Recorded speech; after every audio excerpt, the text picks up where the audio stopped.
Alright, Miss Barron told me you guys didn't quite get through all the way to the end of the other video, so we'll just kind of pick up where she told me you guys left off, which was page 111. So y'all flip over there to page 111. I hope the quizzes went well, and it's just the first of a couple, 3, maybe 4 assessments we'll have. So if you kind of weren't ready for it, that stinks, but it's not the end of the world.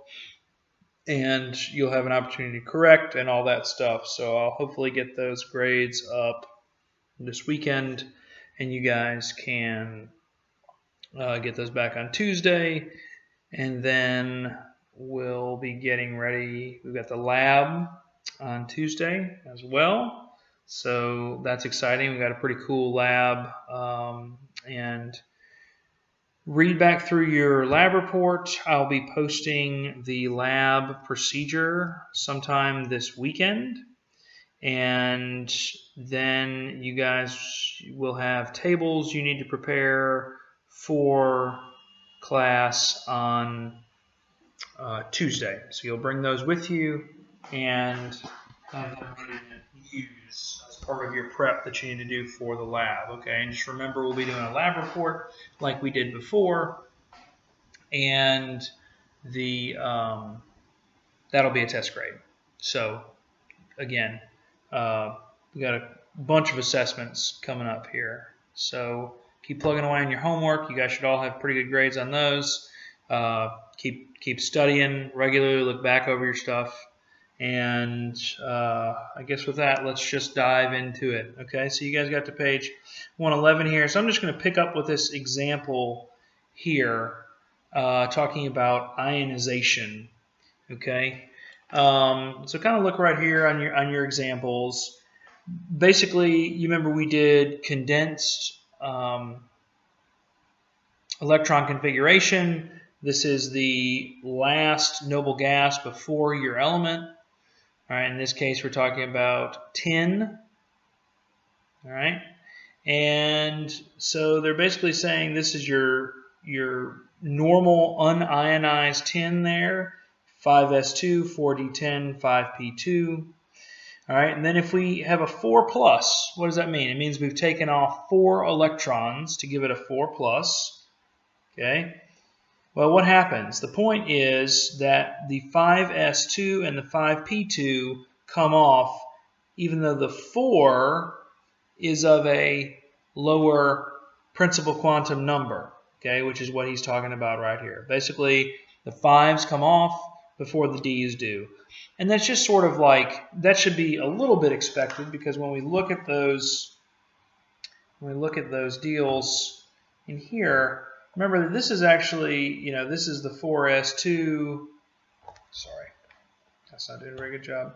This is your 4s2, 3d10, 4p6. Okay, they're sort of like one level down, so they're kind of more of an inner electron. And so when you ionize, these are actually easier to ionize than these are. Okay, all right. So just hopefully you kind of get that a little bit intuitively, but if not, just remember that the S's and the P's come off before the D's do.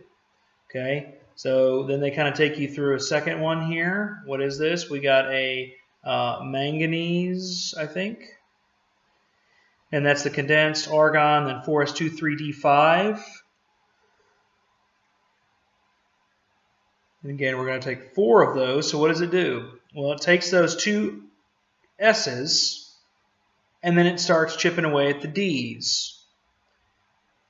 So we've got argon and then 7, and we take 4 of them to get a 4+. 4 electrons, we take them off and we get a 4+, and that takes us down to a 3d3. It only leaves 3 electrons on there after the noble gas. All right, we got to kind of push on through that. All right, ionization energies here. Look what we've got. Okay. He lists just, you can read through this kind of on your own time. the main point is here that elements like to get to that noble gas configuration. So let's look at lithium here. All right, so lithium's right there. He wants to get back to noble gas configuration helium. Okay, so we can see that that's what he kind of wants to do. Okay, so that first ionization energy that drops him back to the noble gas configuration, very low, 5.38 electron volts. Okay, we remember we talked about electron volts a little bit before. If you're not remembering that, we'll have some bell ringers on it, don't you worry. All right, but look, once he's in that noble gas configuration, he does not want to leave it. Okay, so this goes up by 15 times if you try to remove a second one. Okay, so he's willing to give it up. You got to give him some energy to give it up. So you can think of these like dollar amounts, right? He's like, yeah, I kind of want to get rid of that electron anyway. I'll take, $5 and some change for it. Then you say, hey, what about that next electron, bud? And he says, negative. I really like where I am. And you're like, well, what about $75.64? He was like, all right, I'll give it up. What about that last electron, man? You got 3 of them. You can give them all up, right? He says, no. All right, what if I give you $122.45? He says, okay, fine, I'll sell you that too. All right, so basically, these are the sale prices for their electrons. He wants to get rid of that first one, so it's real cheap. The next one's a lot more expensive, and the next one after that's more expensive. All right? Beryllium also wants to move backwards towards helium. You can look at that on your periodic table. Pause me if you guys want to talk that through.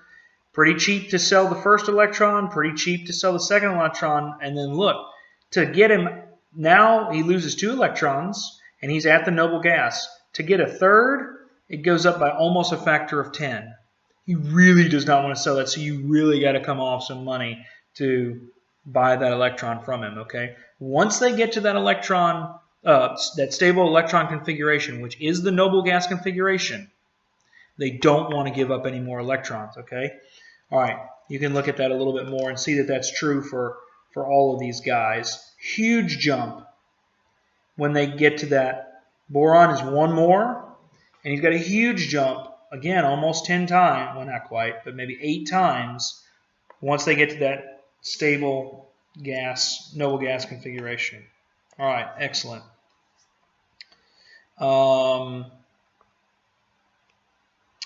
And oxidation states, just be aware that he uses that term here. We're going to get a lot more into that, okay? It just means that when an atom of a given element ionizes, these are the valences of charge, values of charge they typically acquire. Okay? All right. So just typically, again,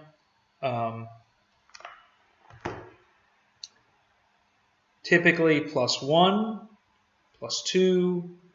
These are all over the place because they're transitions and you're messing around with those d electrons. Okay, so things are a little bit weird right there. And then these guys are this one's +3, and these get a little wonky. And then these are -3, -2, -1, and these don't ionize. Your noble gases don't ionize. Well, they do, but you got to force them really hard. All right. And then the opposite of when you have ionization energy stealing those electrons, you can add electrons. So these guys right here that typically like to get a -3, -2, -1, you're adding electrons. That's why they have a minus, because you're adding that negative charge onto them, okay?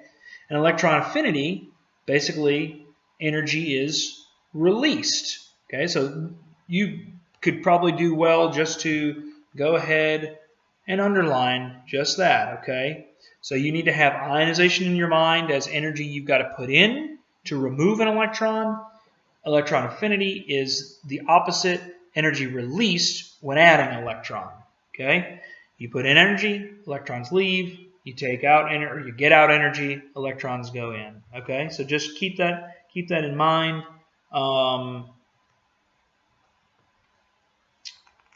That's really all I want to say about that. I want to move on to, let me make sure I'm not missing anything here.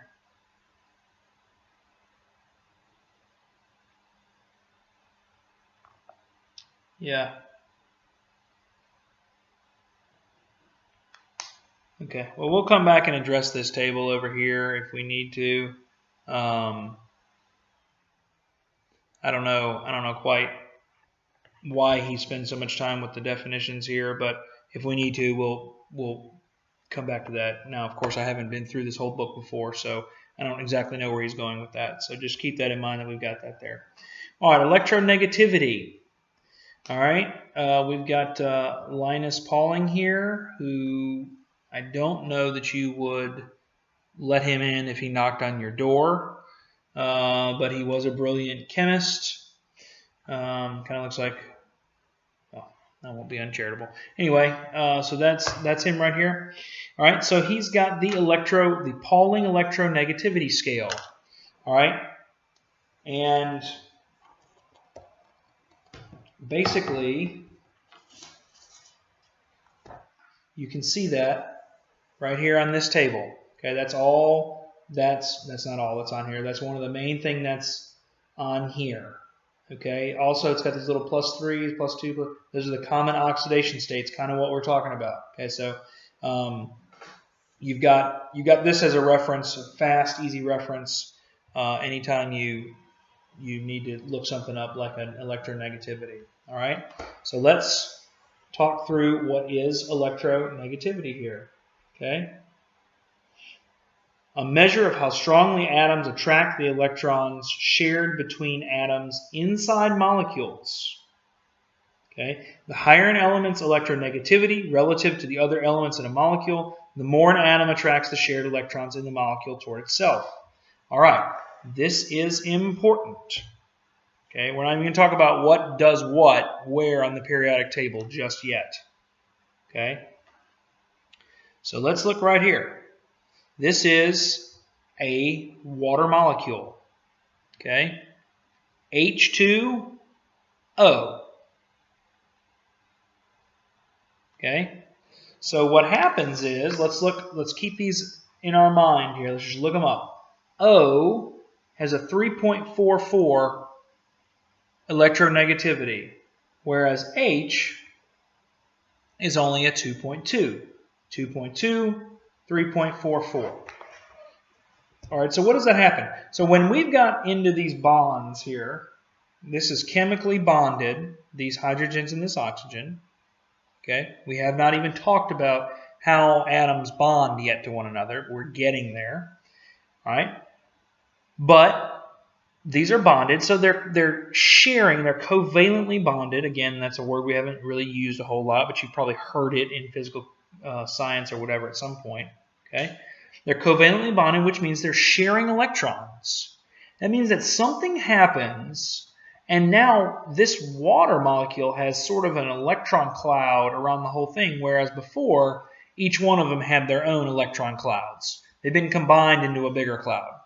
All right, but what happens? They don't just all get evenly spread around.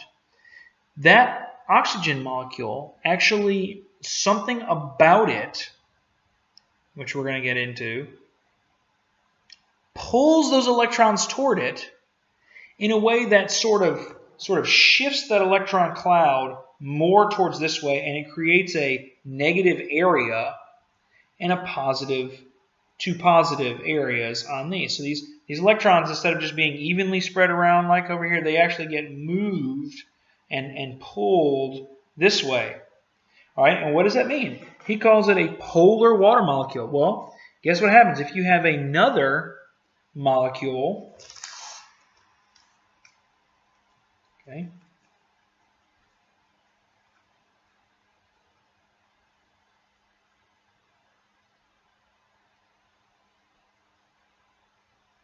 Okay.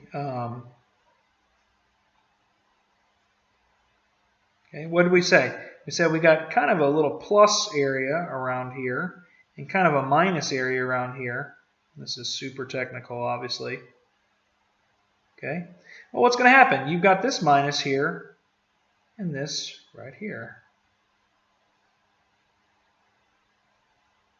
Okay, so this means this is a polar molecule. So if we were to just take a snapshot of this, okay, we would see minus plus plus, meaning it's polar. Got poles like a magnet. All right. Well, when you got this, these form a fairly strong bond called a polar bond. Also, in this case, this is also a hydrogen bond. Okay, and hydrogen bonding and polar bonding is the reason that water has such a high boiling point for its mass. I'm going to give you guys another Asimov article in the next couple of weeks, and we're going to talk about boiling points, how they relate to molar mass, and how water doesn't really fit in there at all. So it's pretty interesting, but we'll get more into that. All right. Basically, you just need to know that when things are unbalanced, with the 3.44 and the 2.2, the larger number pulls the electron towards them, creating a polar molecule. Okay? All right, and let's also look at what they are, what the trends are. All right? So you basically have fluorine is the most electronegative number. Most electronegative element. Okay? And francium is the least electronegative element. Why is that? All right. Well, fluorine has got, everybody wants a full outer electron shell. Okay. And fluorine is so close. Fluorine's got 7. 7 out of 8. So desperately, from an energy standpoint, fluorine wants one more electron. Okay. And also, fluorine has the most protons in here. Got 9 protons and only 1 shell shielding it. Okay, so we talked about the shield effect, and he goes into that right here. Can be understood in terms of the shield effect, which decreases in strength from left to right. Okay, as the number of protons in the nucleus increases while the number of core electrons screening the nucleus remains constant. Okay, so we've just got 1, 2 core electrons, and then we've got 3 protons, 4 protons, 5 protons, 6, 7, 8, 9 protons, and only these 2 electrons shielding the whole, only these 2 electrons shielding the whole time. So as we increase, this guy's only got 2 electrons and 9 protons, a huge imbalance as far as the shielding effect goes. So it's going to be very electronegative. So there's a bunch of protons in this oxygen, which has got what? 2 shielding electrons and 8 protons. Okay, so we got 8 protons that are only shielded a little bit right here, and it's pulling so hard, it's pulling these electrons towards it. Okay? All right, so just keep that in mind. Keep it in mind what the electronegativity highest and lowest are. Okay? These guys don't have an electronegativity. Sorry, I keep putting my book too high. These guys don't have an electronegativity. Why is that? Because they don't care about getting other electrons, and they don't like to bond at all. So it's hard to get an electronegativity when you don't do any bonding at all. All right, so we're gonna come back again to this concept later on. Okay, when we talk about polar molecules more in depth and hydrogen bonding and all that stuff later on.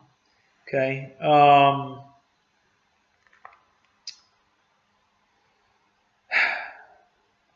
You can read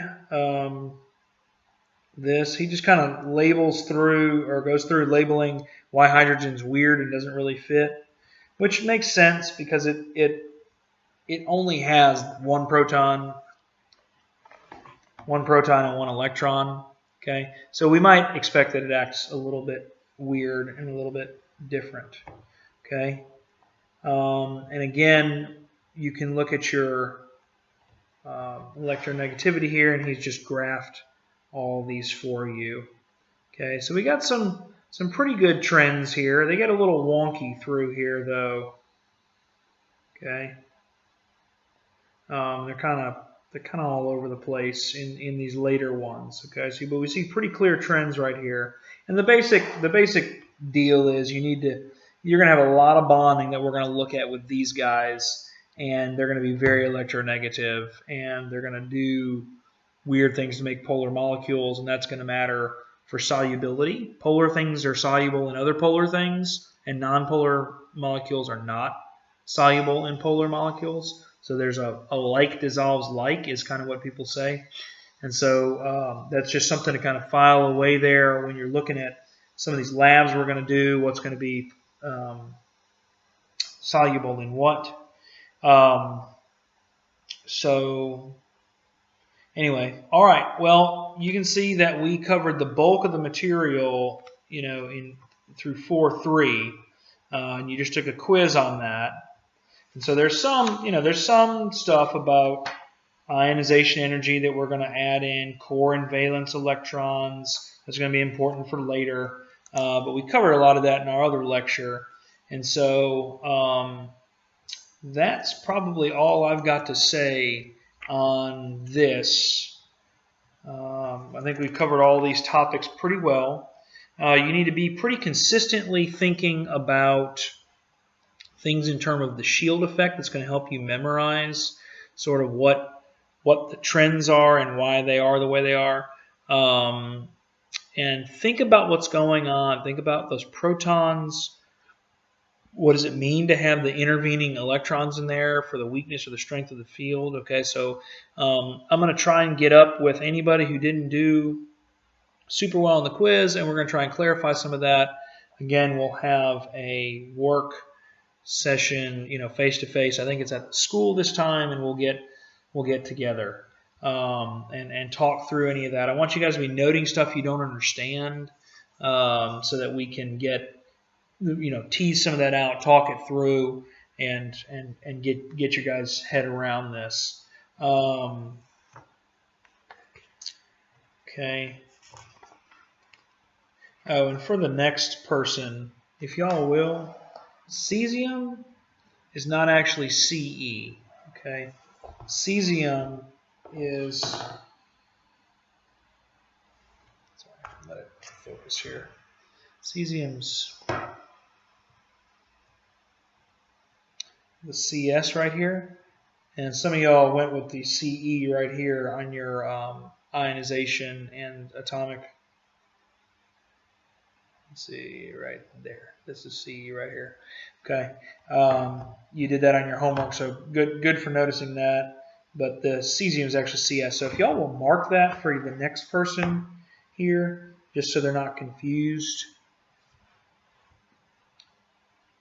Some trouble here again. Okay, right there. Just mark that and put a CS right there. That'd be super helpful for, I don't know if you guys are keeping these books or we're selling them or what, but if anybody ever else uses it, I'd like for them to catch that. All right, well, cool. It's we're going to do lab next Tuesday. Then we're going to be off into chemical bonding, which is super interesting stuff as well. But that is for another day. All right. I'll be emailing and talking to y'all. Thank you. Bye.